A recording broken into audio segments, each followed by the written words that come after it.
the thing that I'm most lit up by, most excited by. I get the most fulfillment in facilitating and teaching it. And I also feel like what I teach is the rich mystic man, and the richness is within. Hey legends, welcome to another episode of the Rich Mystic Man podcast. And today I wanted to share something that I've been working on and working with, and wanted to, share the backstory. And it's something that's really exciting, something that I'll be bringing through to you through my men's work. And in all honesty, it's something that I really feel is going to be the core focus of my work, and something that has really had a profound influence and impact on my life. And I wanted to share the backstory and how it came to be, to potentially invoke or awaken something within you that has you search and inquire for deeper meaning in life.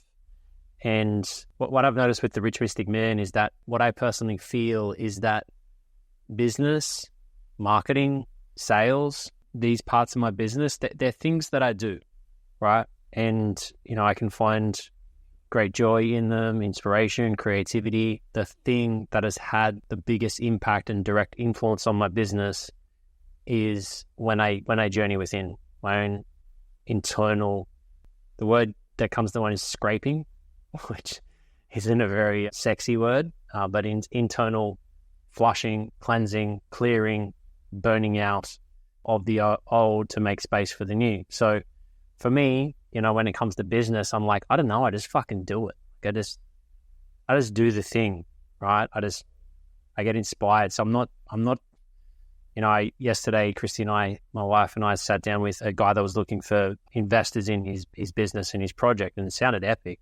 And as I left, I was like, man, that dude, that's a real businessman.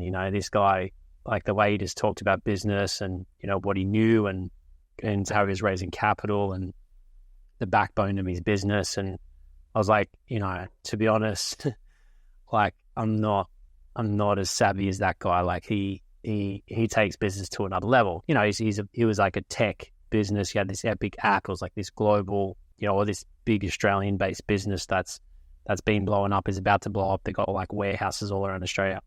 So what I do, I'm a network marketer, and I love it, right? Because it truly gives me freedom, And I was looking at what he was doing, and I was just sort of, because part of me is like, I'm drawn to that, and I feel like it's something that I'll step into in the future. And at the same time, I'm like, right now, like I value my time, and I value my family, and I value my freedom, and I value my time with my family. And so, I'm very blessed with the business that I have, because it doesn't require too much of me now. It required a lot more of me in the past when I was really building it and laying the foundations. But now that I've, set up such strong foundations, it continues to pay me whether I show up or not. And so that then gives me the time and the freedom to really focus on what I really love to do. And for me, two things come to mind: my own spiritual evolution and music. And of course, my family and my health, and also business. I do enjoy creativity, and I love doing this podcast, etc. But when I was having a conversation with my wife around this, and I was like, just sort of tuning into the direction that I want to go, and where I feel I can really support men, right? Or women, men and women, people, humans. But mainly men. That's what I'm, that's the work that I'm called to doing in the men's workspace. What I feel, just having a sip, if you're tuning in, I'm having a sip of got a spiced chai, a caffeine-free chai with a bit of ghee, made with almond milk. It's delicious. A little bit of shilajit in there with shilajit with coated silver for my immunity, minerals, and mineral pitch. And excuse the slurping. My grandma would be mortified. So as I was chatting to Christy about that, and I was just sort of, sharing where I feel like I can really support. And she goes, well, in that space, that's where you've led yourself the most. And I was like, it really hit home. Like no one has to motivate me to do my daily practice.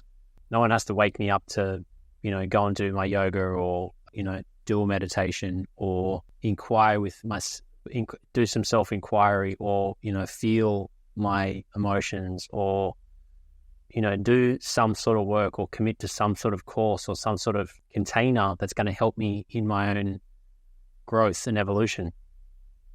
No one has to wake me up or inspire me to do that.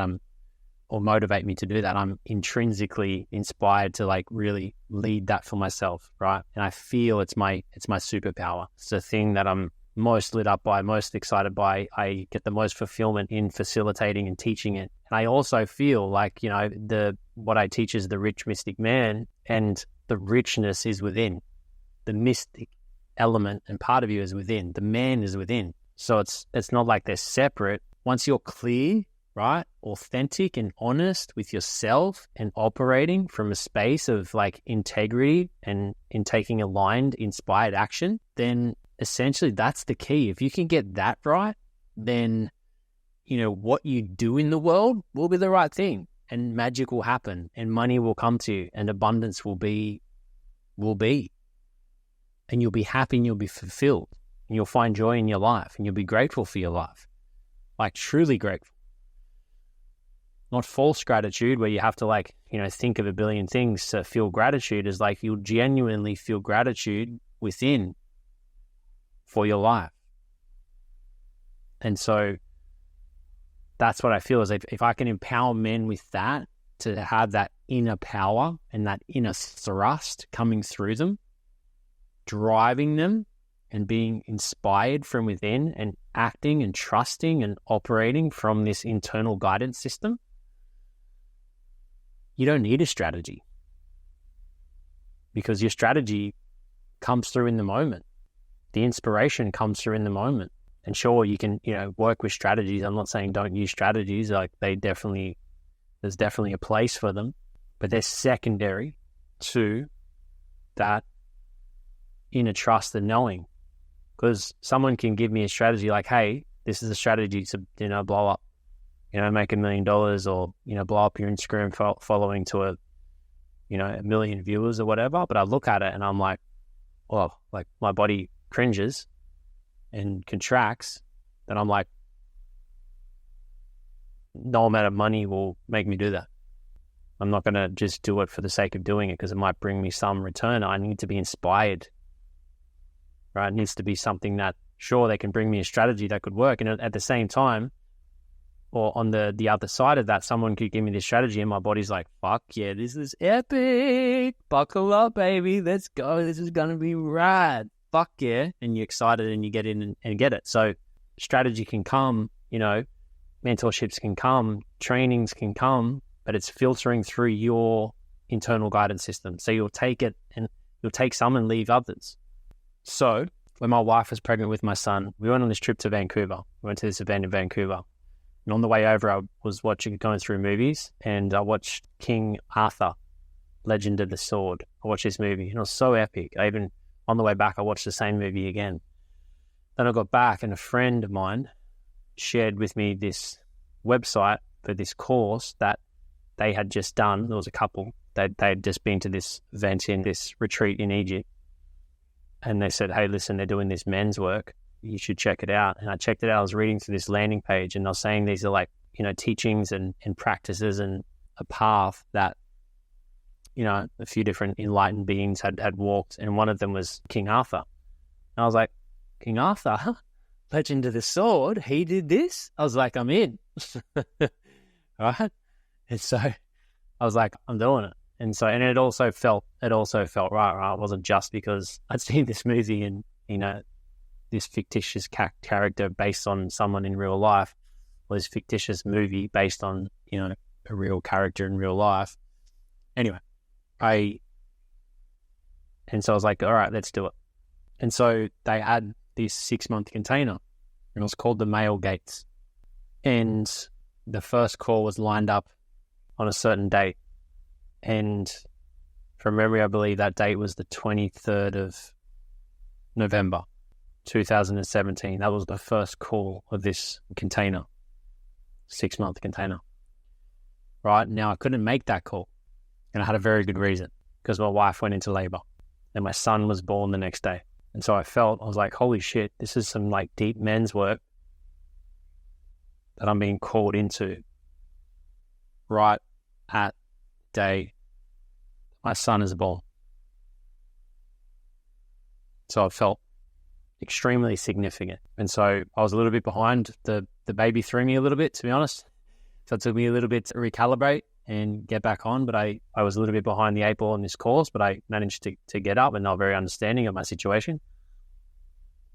And I ended up going to a retreat in Brazil, which was part of this 6-month course. So I trekked it all the way over to the other side of Brazil, which actually was the first time I ever flew business class, because just prior to that, our business started blowing up. We started making finally decent money.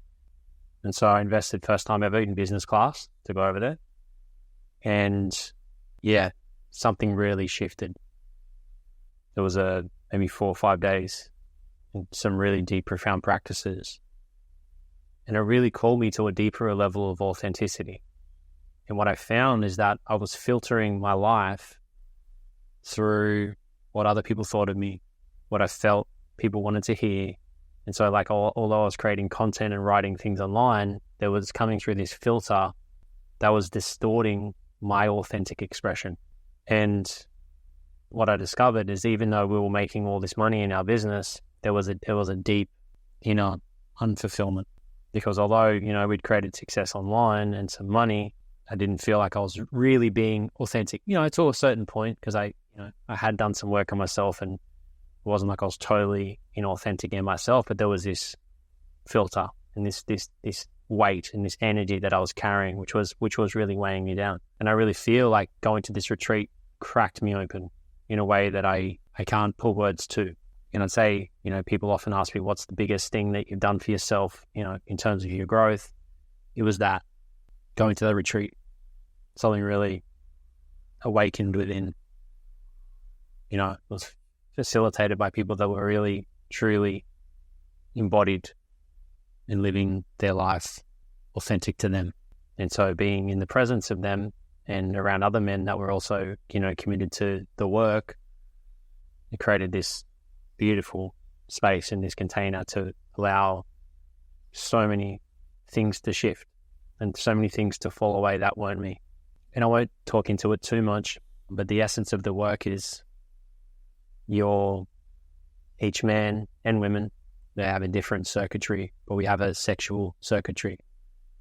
And there's different parts in our body that hold different frequencies and different roles and different traumas. And it's through various practices designed to enter, activate, awaken, cleanse, purify these different centers, these different sexual centers within a man's body, that things come online that weren't online before. Things come alive that weren't alive before. Things come into alignment that weren't aligned before. And we awaken to our more authentic nature. And there's levels, there's layers. And so you're peeling back a layer, you're peeling back a layer, you're peeling back a layer, you're peeling back a layer. And each time you're doing one of these practices, it's just chipping away, little bit by little bit. And then going to the retreat, it was little bit by little bit doing the practice, and then going to the retreat was like, it was a lot in one period, a short period of time, a few days. And so it really changed a lot for me. And it also changed my focus. And I started to realize, I was like, wow, the deeper I go in with this work, the more I am disciplined in this area, the more I show up here and meet myself here, then the more I then start to see that in my life, reflecting back to me,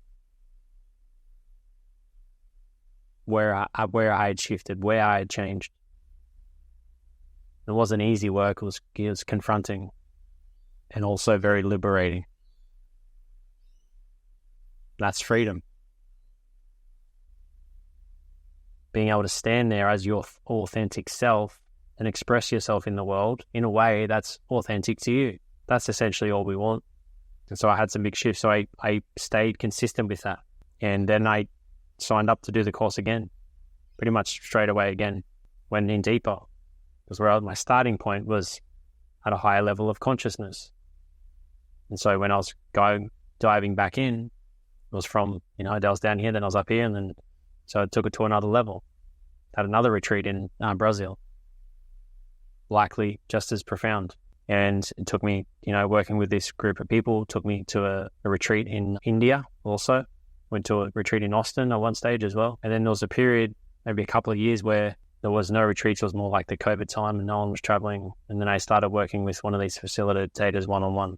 And that took it even deeper, because you're able to sit across from each other, although it was on the screen, sit in this space and really delve into some parts of me that needed attention, needed to be seen, needed to be witnessed, needed to be felt and experienced. And with each time, it just come into a deeper level of authenticity within myself, deeper level of honesty. And when we're working together, I was like, they suggested, like, Clint, we can see you really committed to this and devoted. And maybe I inquired, and maybe I had the sense that I'd be able to facilitate this work. There was a part of me was like, me facilitate this work? Really? And then I was invited to do so. And so because I had embodied the teachings to a certain point, I now held within my body the intelligence and embodiment to be able to then, share with others. And so over the last basically 14 weeks, I've been diving in deeper again and also learning how to facilitate it. And so now, literally tomorrow, I'm going to the USA, to Creston, Colorado, for another retreat. Same retreat, different level, different players.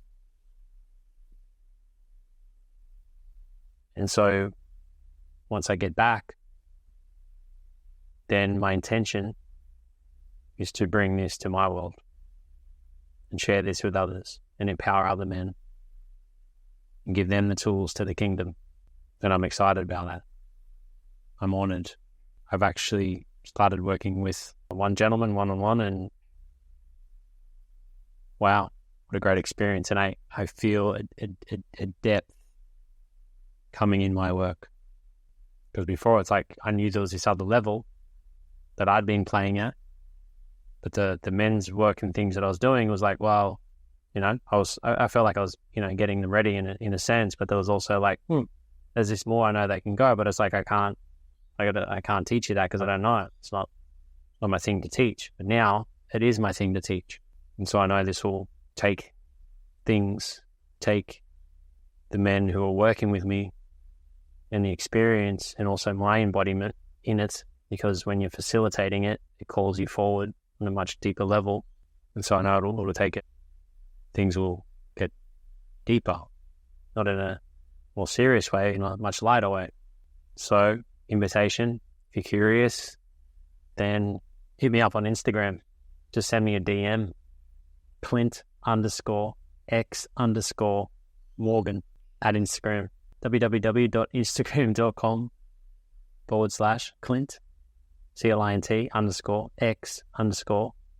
CLINT_X_MORGAN, Morgan. Just hit me a DM and say, hey, bro, curious on the gates, the man gates. And we can have a chat, see if it's in alignment for you. And I can invite you to my next container when I'm putting that on. So self-inquiry was anything awakened or turned on within you when receiving this podcast episode? If so, reach out and share with me. I'd like to hear from you. Honor the call, honor yourself, honor the journey, honor the path, honor the gain, and honor yourself. Big love.